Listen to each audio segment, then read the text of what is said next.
আজকে যে বিষয়টা নিয়ে আলোচনা করব সেটা হচ্ছে ম্যালথাসের যে থিওরি।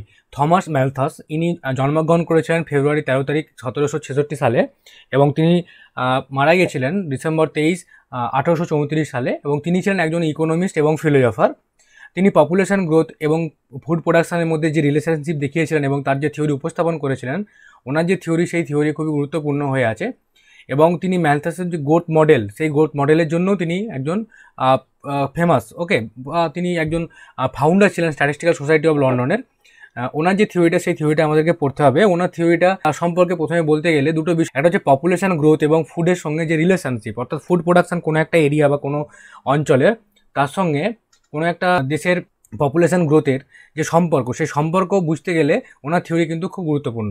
দেখো এখানে দেখতে পাচ্ছি আমরা ম্যালথাসের যে থিওরি উপস্থাপন করেছেন সেখানেতে, তাহলে দেখতে পাচ্ছি যে পপুলেশন গ্রোথ এবং ফুড প্রোডাকশন দুটো বিষয় রয়েছে। দুটো বিষয়ের মধ্যে রিলেশনশিপটাকেই মেনলি দেখানো হয়েছে। দেখো পপুলেশন গ্রোথটা জিওমেট্রিক্যালি প্রোগ্রেশন হয়, যেমন ধরো 2, 4, 8, 16 এইভাবে জিওমেট্রিক্যালি প্রোগ্রেশন হয়। আর ফুড সাপ্লাই যেটা, সেটা 2, 4, 6, 8 এভাবে বাড়তে থাকে বা প্রোগ্রেশন হয়। তাহলে ফুড প্রোডাকশন যদি 2, 4, 6, 8 হয়, আর পপুলেশন গ্রোথ যদি 2, 4, 8, 16 এভাবে বাড়তে থাকে, পপুলেশন যদি এভাবে বাড়তে থাকে আর ফুড প্রোডাকশন যদি 2, 4, 6, 8 এভাবে বাড়তে থাকে, তাহলে বুঝতেই পারছো এর ফলস্বরূপ কী হবে, একটা ডিসইকুইলিব্রিয়াম তৈরি হবে। কিসের মধ্যে? অর্থাৎ ফুড সাপ্লাই এবং পপুলেশনের মধ্যে সেটা দুটোভাবে কানেক্ট হতে পারে। একটা হচ্ছে পজিটিভ চেকস, একটা হচ্ছে preventive measure. Okay, according to T Malthus, তিনি পজিটিভ চেকস বলেছেন, যেগুলোকে also known as natural checks, অর্থাৎ ন্যাচারালি কোনো কিছু চেক হতে পারে। তো এই যে পপুলেশন, সেই পপুলেশনে পজিটিভ চেক বলতে কি, আর্থকোয়েক হতে পারে, এপিডেমিক্স হতে পারে। ওকে, তারপরে এখানে আমি যে ফ্লাড হতে পারে, এই সমস্ত বিষয়ে, অর্থাৎ যে ন্যাচারাল হ্যাজার্ড রয়েছে, সেই ন্যাচারাল হ্যাজার্ডগুলো দ্বারা ফুড সাপ্লাই এবং পপুলেশনের মধ্যে যে সম্পর্কটা তৈরি হয়েছে, অর্থাৎ যে ডিসইকুইলিব্রিয়াম তৈরি হয়েছে, সেটা কিন্তু চেক হয়ে যেতে পারে। অথবা প্রিভেন্টিভ মেজার এইভাবে কিন্তু চেক হতে পারে, লেট ম্যারেজ, তারপরে বিভিন্ন যে ফ্যামিলি প্ল্যানিং মেথড, সমস্ত কিছু যে প্রিভেন্টিং মেজার রয়েছে, সেই প্রিভেন্টিভ যে মেজার তার দ্বারাও কিন্তু ঠিকঠাক হয়ে যেতে পারে বা ইকুইলিব্রিয়াম হয়ে যেতে পারে পপুলেশন এবং ফুড সাপ্লাইয়ের মধ্যে। এই যে মেন তত্ত্বটা বা এই যে মেন বিষয়টা, এই বিষয়টা কিন্তু ম্যালথাসের থিওরি নামে পরিচিত। অর্থাৎ তোমরা বুঝতেই পারছো, তাহলে পপুলেশন গ্রোথ এবং ফুড প্রোডাকশন দুটো বিষয় রয়েছে। পপুলেশন গ্রোথ বাড়ছে কীভাবে? জিওমেট্রিক্যালি, অর্থাৎ 2, 4, 8, 16 এভাবে পপুলেশন বাড়ছে। আর ফুড প্রোডাকশনটা বাড়ছে কীভাবে? অ্যারিথমেটিক্যালি, অর্থাৎ 2, 4, 6, 8 এভাবে বাড়ছে। তাহলে তার ফলে কী হবে? তার ফলে পপুলেশন এবং ফুড সাপ্লাইয়ের মধ্যে একটা ডিসইকুইলিব্রিয়াম তৈরি হবে। এবং যদি ডিসইকুইলিব্রিয়াম তৈরি হয়, তাহলে সেটা কীভাবে চেকড হবে? সেটা পজিটিভ চেক এবং প্রিভেন্টিভ চেক দুটোভাবে হতে পারে। পজিটিভ চেক বা ন্যাচারাল হ্যাজার্ডের মাধ্যমে হতে পারে, আর প্রিভেন্টিভ মেজার যেগুলো হচ্ছে লেট ম্যারেজ, বিভিন্ন যে ফ্যামিলি প্ল্যানিং, সেই সমস্ত বিষয়গুলোকে এখানে বোঝানো হয়েছে। থমাস আলবার্ট ম্যালথাস তাহলে ইন্ট্রোডিউস করছে তার কনসেপ্টটা কত সালে? প্রিন্সিপাল অফ পপুলেশন, ওনার যে এসে, সেখানেতে 1798 সালে। থিওরিটা কোন বইতে উপস্থাপিত হয়েছিল? প্রিন্সিপাল অফ পপুলেশন বইতে। কত সালে? 1798 সালে। এবং ওনার যে কনসেপ্টটা, সেটা মডিফাইড হয়েছিল কত সালে?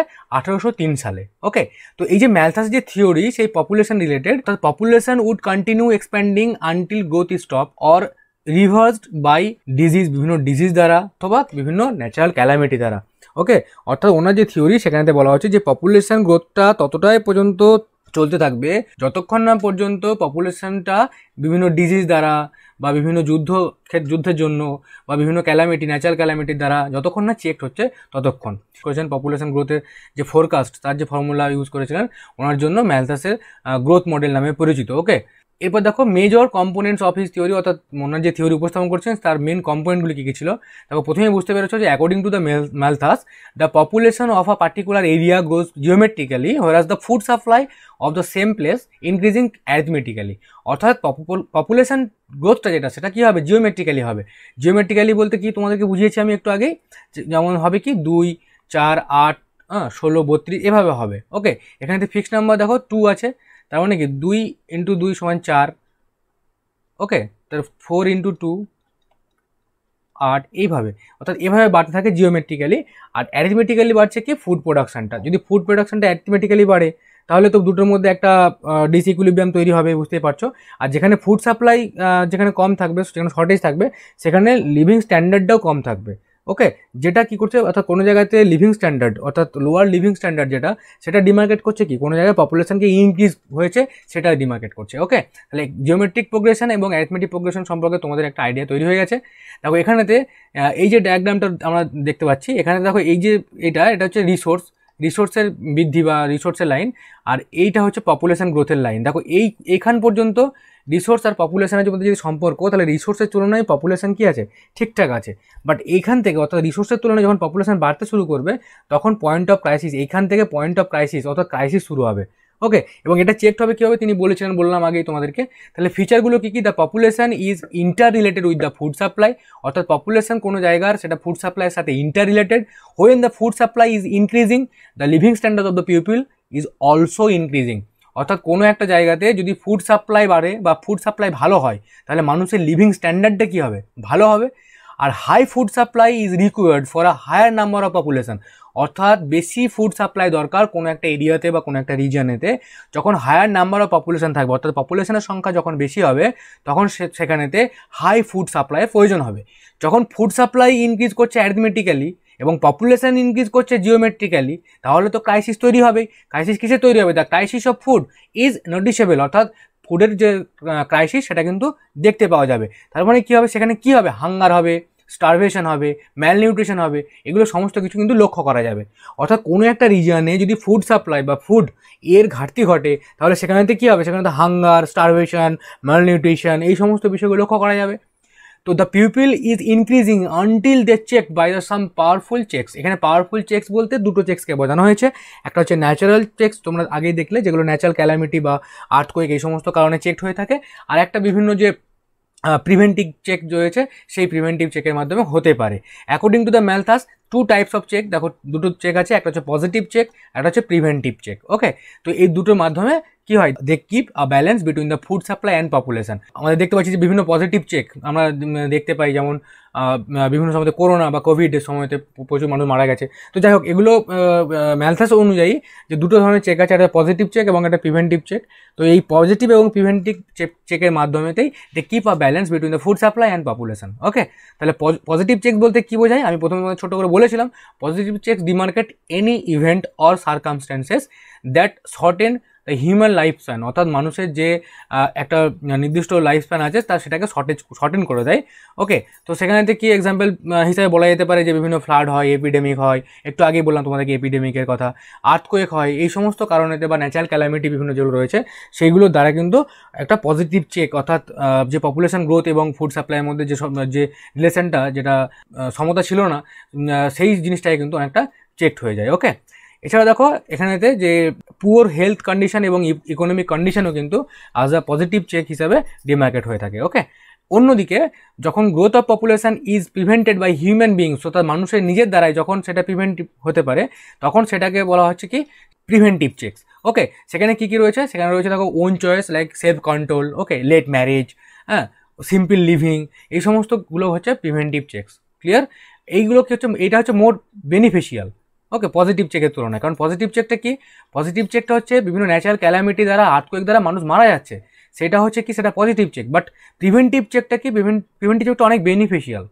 ক্লিয়ার? পজিটিভ চেকের তুলনায়, কারণ ইট prevents and destructive effects of positive checks, অর্থাৎ এটা কিন্তু ওই ডিস্ট্রাকটিভ এফেক্ট যেটা পজিটিভ চেকের, সেটাকে অনেকটা প্রিভেন্ট করতে পারে বা করে থাকে। এটা হচ্ছে এই থিওরিতে মেন ফিচার বা মেন বিষয়গুলো এই থিওরির। এরপর দেখো ক্রিটিসিজম, তিনি যে থিওরিটা উপস্থাপন করেছেন তার কিছু ক্রিটিসিজম রয়েছে। He was unable to predict that a higher population of a region would essentially upsurge production, innovation and technology. তো কোনো একটা জায়গাতে আমরা জানি যে রিসোর্সের সঙ্গে পপুলেশনের যে সম্পর্ক, সেখানে তো আমরা দেখতে পাবো যে রিসোর্স এবং পপুলেশন, অর্থাৎ যে পরিমাণ রিসোর্স রয়েছে, সেই পরিমাণ রিসোর্সকে যদি পপুলেশন খুব ভালোভাবে ইউটিলাইজ করে, তবেই কিন্তু সেখানে ডেভেলপড হবে বা সেখানে ডেভেলপমেন্ট হবে। বাট এখানেতে he was unable to predict that the higher population of a region would essentially upsurge production, innovation, technology, অর্থাৎ কোনো একটা জায়গার সমস্ত কিছু রিসোর্সকে ভালোভাবে ইউটিলাইজ করার জন্য যে প্রোডাকশন, ইনোভেশন এবং টেকনোলজিতে একটা হিউজ পরিমাণ পপুলেশনের প্রয়োজন হয়ে পড়ে, সেই বিষয়টাই কিন্তু তিনি আনএবল টু প্রেডিক্ট, অর্থাৎ তিনি কিন্তু প্রেডিক্ট করতে পারেননি। তারপরে দেখো এখানেতে undeserved social issues such as poverty, starvation, এগুলো শুধুমাত্র যে পপুলেশন বৃদ্ধি বা পপুলেশন গ্রোথের জন্যই হবে তা কিন্তু নয়, এটা কিন্তু পপুলেশন গ্রোথের জন্য হয় যেহেতু ফুড সাপ্লাই কমে যাচ্ছে। বাট কোনো ক্ষেত্রে relatively an invention of unfair social and economic development, he under estimate the rate of economic development that can create economic growth বা ইকোনমিক ওয়েলথ, অর্থাৎ কোনো একটা জায়গার ইকোনমিক ডেভেলপমেন্টের সাথে ইকোনমিক ওয়েলথের যে রিলেশন, সেই রিলেশন এবং তার যে রেট অফ ডেভেলপমেন্ট সেই বিষয়গুলোকে তিনি কিন্তু এখানে আন্ডার এস্টিমেট করে গেছিলেন। Skill knowledge of human beings and technology of an area can increase the resource base of a country. একটু আগেই বললাম যে কোনো একটা জায়গায় যে পরিমাণ পপুলেশন রয়েছে সেই পরিমাণ পপুলেশন যদি কোনো রিসোর্সকে খুব ভালোভাবে ইউটিলাইজ করে ইকোনমিক্যালি ডেভেলপড হতে পারে, তাহলে সেটা কিন্তু অবশ্যই কোনো একটা কান্ট্রির ক্ষেত্রে সেটা একটা ভালো বিষয়। বাট এখানেতে তিনি যে স্কিল এবং নলেজ, মানুষের স্কিল নলেজ অর্থাৎ হিউজ পরিমাণ পপুলেশন রয়েছে, তাদের স্কিল, তাদের নলেজ, টেকনোলজি এই সমস্ত দিয়ে সেখানকার যে রিসোর্স বেস আছে সেইটাকে কিন্তু কাজে লাগানোর ক্ষেত্রে একটা ভালো ভূমিকা পালন করে। বাট এখানেতে সেই বিষয়টা কিন্তু উল্লেখ করা হয়নি। অর্থাৎ এগুলো হচ্ছে এই থিওরির ক্রিটিসিজম। ইম্পর্টেন্স কি? দেখো, ক্রিটিসিজম থাকতে পারে, but positive checks of his theory are true in certain extent. দেখো, তোমরা বুঝতেই পারছো পজিটিভ চেকটা কিন্তু কোনো কোনো ক্ষেত্রে বা সার্টেন এক্সটেন্টে এটা কিন্তু ইম্পর্টেন্ট, মানে এটা কিন্তু সত্যি। ওকে, যেমন আমি একটু আগে বললাম যে কোভিডের সময় প্রচুর মানুষ মারা গেছে, তার মানে এই নয় যে কোভিডের সময় বা ফুড সাপ্লাইয়ের মধ্যে চেকড হয়েছে, বাট এটাকে ধরে নেওয়া যেতে পারে যে রিসেন্টলি এই সমস্ত কারণে পপুলেশনের পরিমাণ যখন গ্রোথ হচ্ছে ওয়ার্ল্ড ওয়াইড, তখন কিন্তু এই সমস্ত বিষয়গুলো হয়ে থাকে। বাট এগুলো কখনোই কাম্য নয়, কারণ আগেই বলেছি তোমাদেরকে, দেখো এখানেতে যে পজিটিভ চেক যেগুলো রয়েছে তার চেয়ে কিন্তু প্রিভেন্টিভ চেক কিন্তু খুব ইম্পর্টেন্ট বা খুব গুরুত্বপূর্ণ, কারণ ওর যে ডিস্ট্রাকটিভ পজিটিভ চেক ডিস্ট্রাকটিভ এফেক্টটা, সেই এফেক্টটা কিন্তু মানুষের মধ্যে পড়ে না। ওকে, যাই হোক, এখানে দেখো তোমরা দেখতে পাচ্ছ বিভিন্ন পজিটিভ চেক যেগুলো রয়েছে সেগুলো কিন্তু সত্যি, এবং এনার যে থিওরিটা, এই থিওরিটা কোনো কোনো ইকোনমিস্ট, কোনো কোনো জিওগ্রাফার এটাকে কিন্তু অ্যাকসেপ্ট করে চলেছে। ওকে, কোনো পার্সিয়ালি ট্রুথ বলা যেতে পারে এই থিওরিটা। এটা হচ্ছে ইম্পর্টেন্স। তাহলে ক্রিটিসিজমগুলো তোমরা দেখলে, ফিচার পড়লে বা জানলে। ওকে, তোমরা বুঝতে পারছো পয়েন্ট অফ ক্রাইসিস কোথা থেকে শুরু হয়, যখন রিসোর্সের তুলনায় পপুলেশন বাড়তে শুরু করে। সেই পয়েন্টটা জিওমেট্রিক প্রোগ্রেশন, অ্যারিথমেটিক প্রোগ্রেশন সম্পর্কে একটা আইডিয়া আছে বা তৈরি হয়েছে। এখানে দেখো তোমরা দেখতে পাচ্ছ যে থিওরিটার ইন্ট্রোডাকশন। তো এই যে থিওরিটা খুব ইম্পর্টেন্ট। এই কতগুলো পয়েন্টে তোমাদেরকে ভাগ করে নিতে হবে।